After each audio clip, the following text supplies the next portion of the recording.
Ömer. Turtay. Bay kıldı mı? Ömer sen. Ya sizin tuğanınız mı Allah?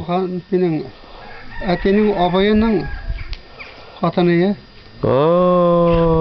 Benim ate bile Mulay babay bir tuğanı oğlu. Kumdunuz mu Allah? Kum koydunuz mu? Zeydalar indi. Reygilar mı? Siz uyun qarab turasız mı indi kelip? Kustu şurasın indi. Allah terlik şu var bit. Ziyan etmesin. Şulay indi qaraştırıp duruyor. Gerek var mı? Şulay. Qaramazsan Allah'ın şu ko'ngilga qiyin kelib. No. Нет.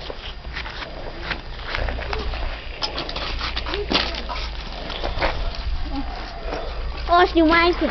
Какая тебе?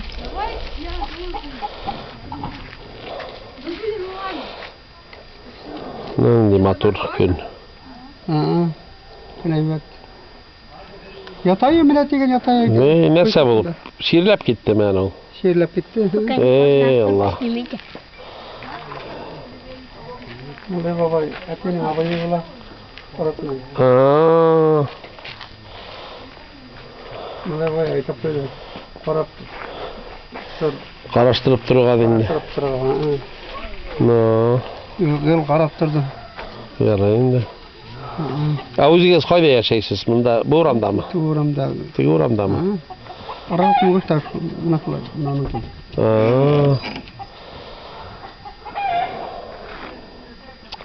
Endi matur kuruna.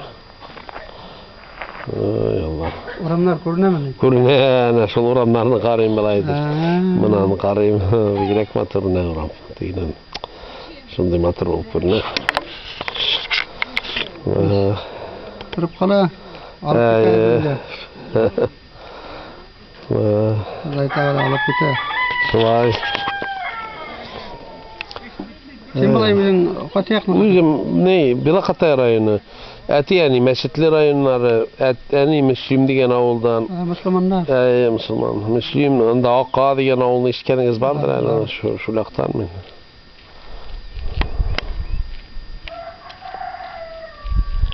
Ertaga yaqin Aqqa. Bu laqta.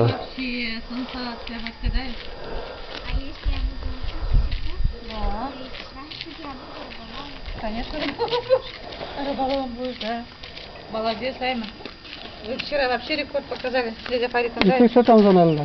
Hatta kiyip qaralar, aramasa ikinchi kishi akram. Ya, hozir kiyib qarayım.